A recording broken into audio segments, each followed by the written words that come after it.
तुझे याद करे दुनिया, तूने प्यार जो हमको दिया, मीठी प्यारी मम्मा,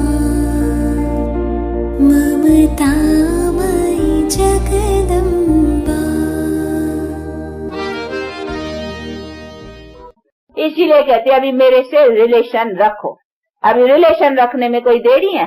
उसके लिए हठ योग प्राणायाम ये सब करना। रिलेशन का मतलब ही है कि बाप का हो कर करके चलो।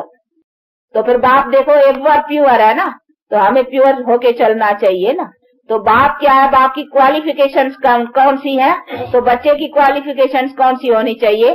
तो हाँ, हम बाप को देखें और फिर अपने को देखें, तो फॉलो करें ना कि भाई बाप एवर प्योर है तो हम इम्प्योर से प्योर तो हो ना। हा?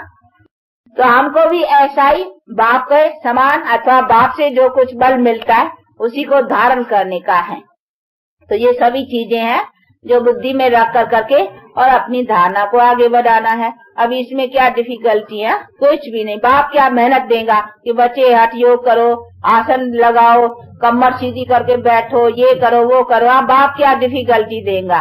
बाप तो कहते हैं बच्चे बुद्धि तेरी टेढ़ी हो गई है, उसको सीधा करो, उसको अपना मेरे में लगाओ।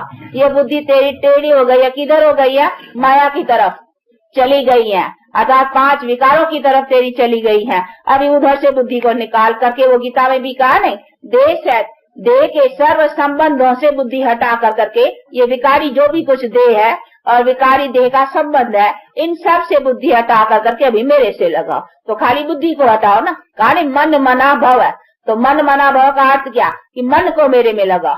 तो उधर से मन निकाल कर करके मन को मेरे में लगाओ। तो खाली मन को बदलना है ना, उधर से निकाल के उधर लगाने की बात है। बाकी इसमें आसन या कमर या कोई प्राणायाम, इन्हीं सभी बातों की, हठ योग साधनाओं की कोई जरूरत नहीं है।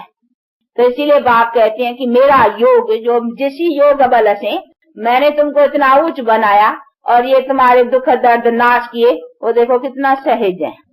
तो अभी ये सहज ज्ञान और सहज योग का, जिसको राज योग कहने में आता ही है, तो इसी का अपना पूरा पुरुषार्थ रखते और बाप से अपना जन्म सिद्ध अधिकार पाने का पुरुषार्थ रखो। और बाप अपनी भी बायोग्राफी बहुत सहज समझाते हैं, उसी को समझने में भी कोई ऐसी कठिनाई नहीं है। बाप मैं कहते मैं तो निराकार हूँ, लेकिन मैं आकर करके जो कर्तव्य करता हूँ, तो मैं भी कर्तव्य कैसे करता हूँ, तो वो भी तो मेरी बायोग्राफी समझो ना। मेरे कर्तव्य क्या, तो कर्तव्य की दुनिया यही है। मुझे भी कर्तव्य करने के लिए इस दुनिया में आकर के करना पड़ेगा, ऐसा नहीं ऊपर बैठ के करूँ। ऊपर तो है साइलेंस, मैं भी सोल साइलेंस, उधर ऊपर की तो बात ही नहीं ना। मुझे भी आकर कर करके काम करना है। मेरी भी जो महिमा है ज्ञान दाता, ज्ञान का सागर, तो दुनिया की बात है नहीं। जहाँ ज्ञान है तो मैं वहाँ ज्ञान दूंगा ना। तो इसीलिए तो मुझे आना पड़ेगा नहीं मनुष्यों को समझाने के लिए। तो समझाने के लिए मुझे शरीर लेना पड़ेगा नहीं। कैसे समझाओ, नहीं तो कोई रास्ता बतलाओ, भगवान को राय दियो कि कैसे समझाया। उनका कोई और तरीका आता है किसको? बताओ। नहीं, सवाल हम मनुष्यों को समझाने के लिए, क्योंकि हमको समझाना है ना। हम बेसमझ बन गए हैं, तो हमको समझाने के लिए भी तो मनुष्य चाहिए ना। हमको समझाने के लिए कोई कच्छ अवतार, मत्स्य अवतार, वो कैसे समझाएंगे? उसमें आए तो कैसे समझाए? हम मनुष्यों को समझाना है नहीं, बेसमझ हम बने हैं। हमारी बेसमझी से तो हमारा सब कुछ खत्म हो गया है। इसीलिए बाप कहते तुम ऊंचा बनो, फिर तो तुम्हारी सारी प्रकृति ऊंची बन जाएंगी। इसीलिए बाप कहते बच्चे तुमको ही तो समझना है ना। तो तुम्हारे समझाने के लिए भी मुझे भी तुम्हारे जैसा बनना पड़ेगा ना, यानी मनुष्य तन का आधार लेना पड़ेगा ना। इसीलिए मनुष्य का आधार लेके आता हूँ, और आता हूँ उसी तन में जिसका नाम रखता हूँ ब्रह्मा। तो इसमें भी कोई मूंझने की बात नहीं। कई बेचारे मूंझते हैं कि ब्रह्मा में परमात्मा आता है, ये कैसे, तभी किस में आवे, कैसे समझावे, ये भी तो बड़ा क्वेश्चन है ना। वो जो सुप्रीम सोल नॉलेजफुल है, तो वो नॉलेज कैसे देवे? बिना ऑर्गन्स के तो बोलना, आत्मा सवाए शरीर के तो बोल नहीं सकती है ना। आप भी आत्मा शरीर के आधार से बोलती हो ना। अगर आत्मा निकल जाए तो फिर आत्मा बोलती है? ना आत्मा बोलती है न शरीर बोलता है। दोनों अलग होते हैं, तो न शरीर काम का है ना आत्मा काम किया। जब आत्मा शरीर का साथ लेती है तब तो देखो आत्मा जीव आत्मा बनती है। जीव कहा जाता है शरीर को, बॉडी को, और आत्मा आत्मा।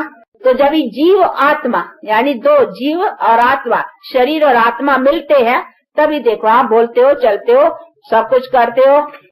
तो दोनों का इकट्ठा होना चाहिए ना। आत्मा अलग शरीर अलग तो दोनों काम के नहीं। आत्मा कुछ अकेला बिना शरीर के क्या करेंगी। रत्न लुटाए तूने, सौभाग्य जगाए तूने, रत्न लुटाए तूने, सौभाग्य जगाए तूने, ऐसी ज्ञान मुरली सुनाई तूने। नैनों के पलने में जो पालना दी मम्मा, नैनों के पलने में जो पालना दी मम्मा, और दृष्टि